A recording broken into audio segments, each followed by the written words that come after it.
মৃত্যুদণ্ড চাই। আমি ব্যক্তির সামনে জুলাই ফাঁসি দিব, আমি ব্যক্তির সামনে তার ফাঁসি দেখবো। গাজীপুরে নিখোঁজের 3 দিন পর 4 বছরের শিশুর মরদেহ উদ্ধার করেছে পুলিশ। মরদেহটি উদ্ধার করা হয়েছে শিশুটির নিজ বাড়ির পাশের একটি ডোবা থেকে। পুলিশ জানিয়েছে অভিযুক্ত প্রতিবেশী দম্পতি নজরুল ইসলাম ও শাহিনুর এই ঘটনায় জড়িত। তাদের গ্রেফতার করা হয়েছে এবং তারা হত্যার কথা স্বীকার করেছে।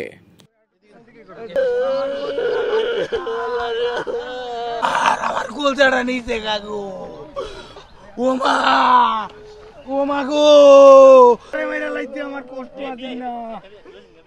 স্থানীয়রা জানিয়েছে গত শুক্রবার শ্রীপুর উপজেলা চীনা সুকানিয়া গ্রামের প্রবাসী আলামিন খানের ছেলে নিখোঁজ হয়। পরিবারের পক্ষ থেকে আশেপাশে খোঁজাখুঁজি করেও কোনো সন্ধান না পেয়ে থানায় অভিযোগ দায়ের করা হয়।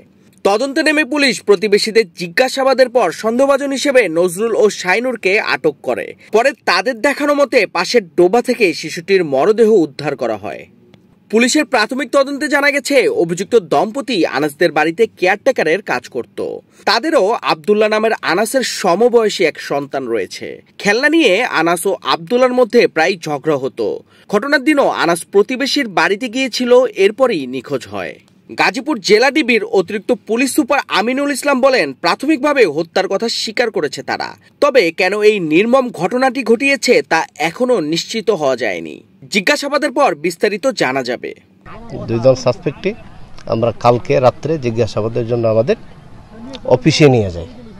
নিয়ে যাওয়ার পরে ওদেরকে সারা রাতভর জিজ্ঞাসাবাদ করার পরে আজকে সকালবেলায় বলে যে এখানে একটা সেফটি ট্যাঙ্কি আছে, আমরা লাস্টে ওইখানে রেখেছি একটা প্লাস্টিক বস্তাতে করে। তখন তারা বলে যে এটা তো একদম রাস্তার সাথে, এখানে দুর্গন্ধ ছড়াইতে পারে, এই কারণে এই লাশটা এখান থেকে আমরা করে ওইটা বিলের মাঝখানে যে ডুবা বলে, যে ডুবা এখানে মনে হয় কোথাও একটা ট্রাক্টরের কাজ চলতেছিল, যে ট্রাক্টর যেখানে কাজ করতেছিল এটার আশেপাশে তারা এটা ফেলে রেখেছে। এটা হচ্ছে গত হয়তো 48 ঘন্টা আগে ওটা ট্রাক্টরের কাছে ফেলে রেখেছে।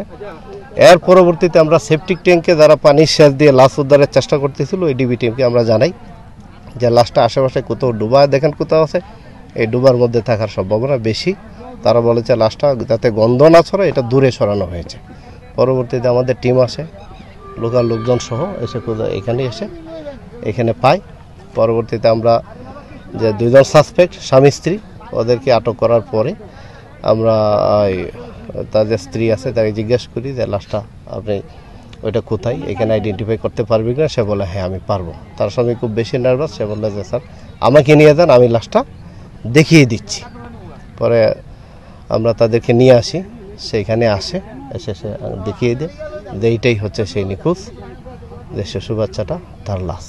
আমরা যতটুকু জেনেছি, আমরা জানি যে 2টা বাচ্চা একসাথে খেলাধুলা করতো। হ্যাঁ, আলাদা একটা সাইকেল ছিল, তো ওই বাচ্চাটা গরিব হওয়াতে তার সাইকেল ছিল না। তো স্বাভাবিকভাবে এই বাচ্চারা চায়, তারা তো দড়ি করে বোঝে না যে তার একটা সাইকেল আছে, আমার একটা থাকতে পারে। ওই বিষয়টা আমরা এই দিকেও আগাচ্ছি এবং খতিয়ে দেখছি। এই ঘটনায় এলাকায় নেমে এসেছে গভীর শোক ও ক্ষোভের ছায়া। শিশু আনাসের মরদেহ ময়নাতদন্তের জন্য গাজীপুর সদর হাসপাতালে পাঠানো হয়েছে।